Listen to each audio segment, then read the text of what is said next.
Crypto economic systems must find balance. In order for crypto systems to stand the test of time, they must be flexible in order to adapt to the changing environment around them. Rigidity in the world of crypto is fragility. Rigid systems will ultimately require human intervention in order to keep them from breaking. Therefore, if we want these crypto systems to be hands-off from human intervention, they must naturally and automatically discover a state of natural equilibrium, or else our future inevitably remains that 12 folly humans behind closed doors decide how much our money is worth. And us humans have always used self-balancing mechanisms to control chaos and complexity across time. That's really what technology is.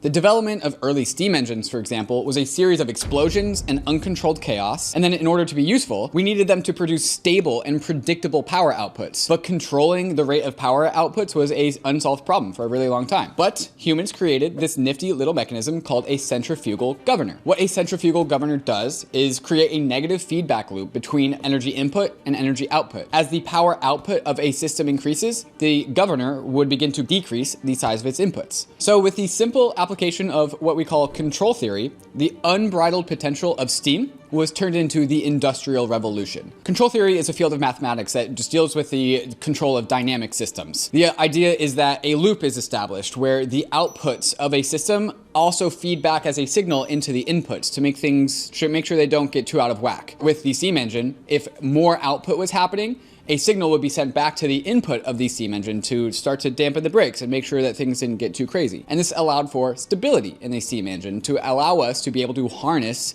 the actual energy that it was using without it exploding. Another example of a auto-dynamically balancing system are dihedral versus anhedral airplane wings. An airplane wing is maximally effective when it's flat against the ground, 0 degrees. And then when an airplane banks, the upwards force on an airplane wing diminishes since the wings are no longer up anymore. Wings that are dihedral, as in the tips are higher than the base, automatically balance, because as the dihedral plane rolls to one side, the upwards force on the wings naturally just pushes backwards against this roll. It's a negative feedback loop that helps maintain stability. So as the airplane flies, it just naturally corrects itself. Anhedral wings do the opposite. As anhedral planes bank to one side, the pressure changes on the wings to encourage even more rolling. It's a positive feedback loop. So why do we design airplane wings with anhedral wings then? Well, it's actually just easy to control this ability of anhedral wings when we have somebody steering the ship. They can just turn. And through that, there are other benefits of anhedral wings that we can get. But it only works because of external influences into the system. So can we apply these same principles of auto-dynamic balance to crypto economic systems? How can we construct the Ethereum economy to balance itself even while silly humans are doing crazy things on top of it? Similar to the centrifugal governor of a steam engine or the self-correcting aircraft design, cryptography has enabled us to produce self-governing economic systems. The entire Ethereum project is an attempt to create and optimize properties of self-governance into the engine of its economy. Through key upgrades to Ethereum's crypto economics, we can now effectively harness the power output of the Ethereum economy and translate that into productive economic outputs. Through crypto economics, can we build the world's first self-maintaining financial system? Is this what's needed to create an internet industrial revolution? I believe all the signs are there that Ethereum will unlock something as large as the industrial revolution, but now on the internet, because Ethereum is an auto-dynamically balancing economic system. Let's explore.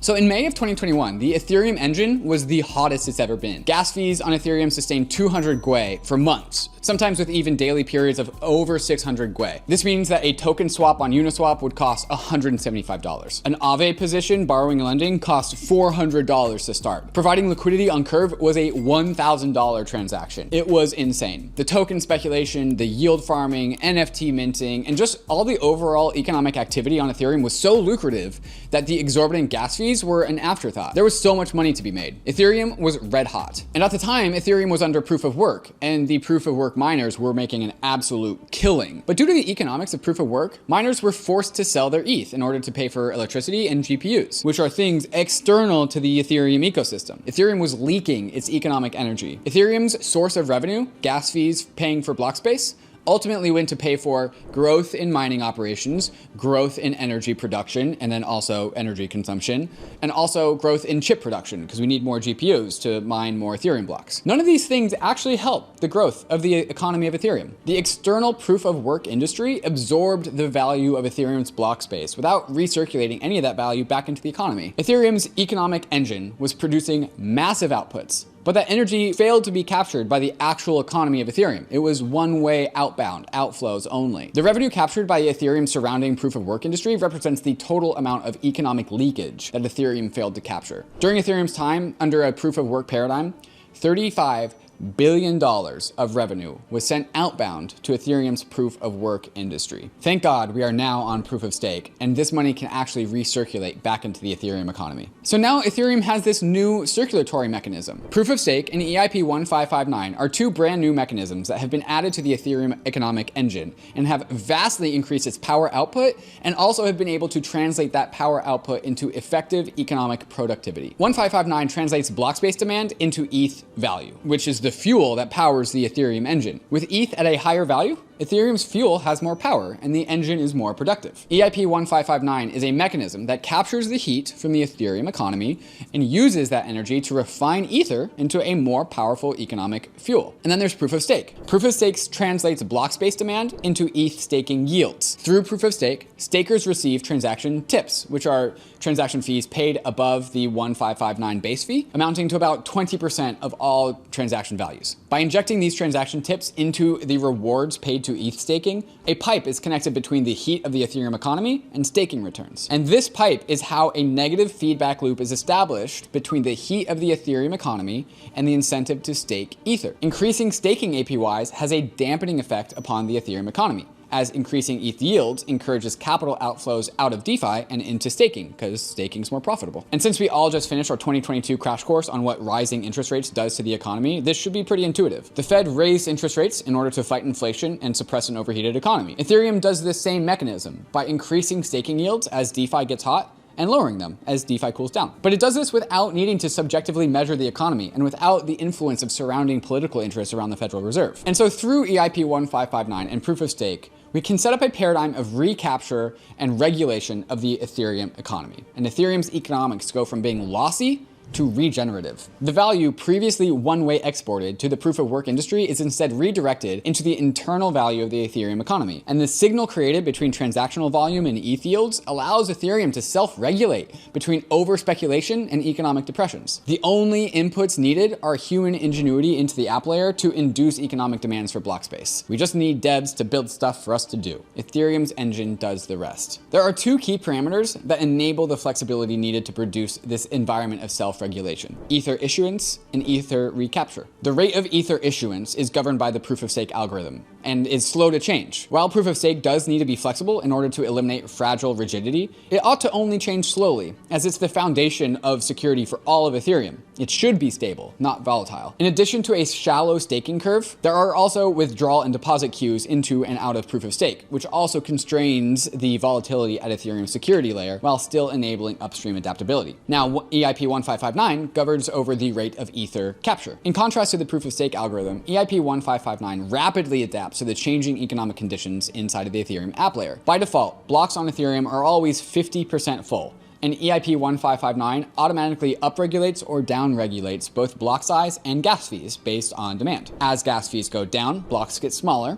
As block space demand increases, block size also increases, but so do the gas fees. While the block size target, the average target size for every single Ethereum block always remains a constant, which is at 15 million gas, momentary block size is allowed to flex up and down depending on the demands of the economic actors doing things in DeFi. With EIP 1559, the size of an Ethereum block can flex up or down by 12.5% based on the fullness or emptiness of the previous block. 12.5% inside of one block isn't much, but with one block every 12 seconds, an Ethereum block size can double in under 2 minutes. EIP 1559 commensurately increases gas prices until demand quells and the target block size level is restored. This mechanism is like gears in the Ethereum economy. When the Ethereum economy is hot, the engine shifts into high gear. Block size goes up to satisfy demand, also gas fees go up, and Ether gets burnt a lot. And then, as demand leaves, Ethereum downshifts, lowering block space supply and ETH burn tapers. This is unofficially called Ether economics, Ethernomics. Flexibility in Ethereum's crypto economics allows it to achieve a natural state of balance, even while dumb humans are doing stupid Ponzi games on top of it. The economics of Ethereum adapt to the environment around it. This is what's so cool. It's adaptive. For example, the Ether issuance rate. As more Ether is staked to Ethereum, the issuance algorithm issues more Ether, but it also proportionally issues less Ether per validator, as the issuance is split among a higher supply of validators. When the total amount of Ether being staked to Ethereum is low, the rate of return for individuals is high, but the total amount of Ether issued is still low. When the total amount of Ether staked to Ethereum is high, the rate of return for individual stakers is low, but the total amount of Ether issuance is high. It's pretty cool that when there's not a lot of ETH staked to Ethereum, Ethereum incentivizes you to stake more. When Ethereum needs more security, it pays more for it.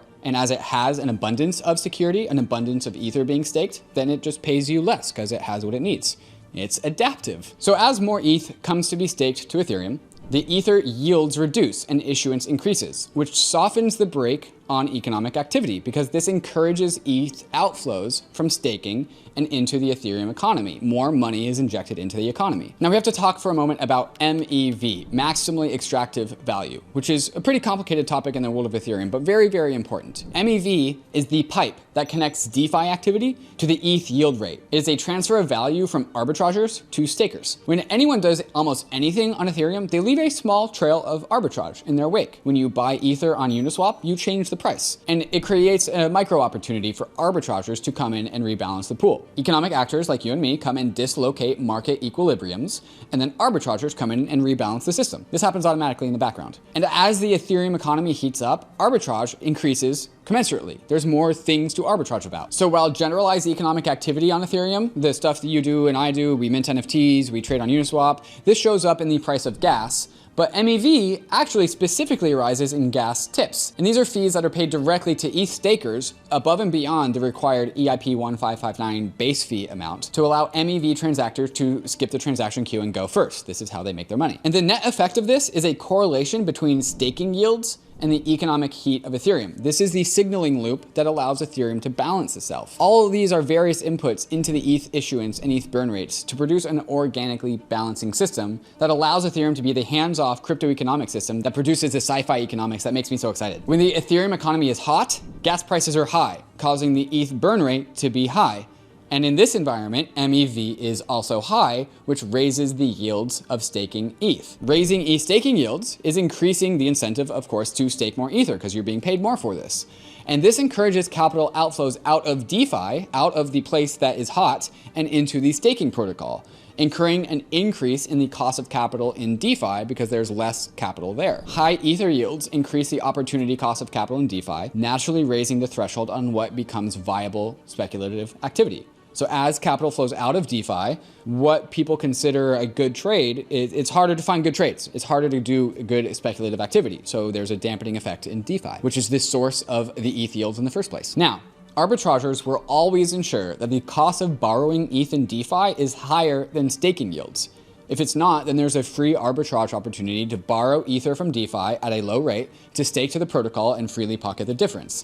So this is why always, when the ETH stake rate is a particular level, DeFi will always provide at least that same level of yield. So when Ether yields on the base layer go up, Ether yields in DeFi also go up. This is exactly the same relationship that the Federal Reserve has to commercial banks. When the Fed raises interest rates, commercial banks also raise interest rates. This is Ethereum's fantastically elegant homeostatic mechanism for balancing its own economy, and is what prevents humans from having to interfere in the economy in the first place. The only human input needed into the system is the aggregate market activity on Ethereum. The Ethereum engine does the rest. As the Ethereum economy heats up, it naturally adds pressure to its own brakes. This also happens in reverse. As the economy cools, pressure is released. A cold economy incurs a high supply of ETH staked, but low staking yields, causing external opportunities to look more attractive. In TradFi, there is a tug of war between bond yields and equity valuations. Low bond yields increases risk appetite, and capital flows from bonds to equities. Asset inflation sets in, credit availability expands, the economy heats up, and inflation arrives. Then, the Federal Reserve responds by raising interest rates, and yields follow suit. Equities sell off, and then bond yields become enticing again. The Fed has a hard job. Humans are folly, and the Fed is not external to the system it governs. The inputs that the Fed uses to make governance decisions reacts to the Fed's decisions. Chaotic systems come in two shapes. First, systems that do not react to the predictions made about them. The weatherman's predictions do not change the weather. Second, systems that do change as a result of predictions made about it.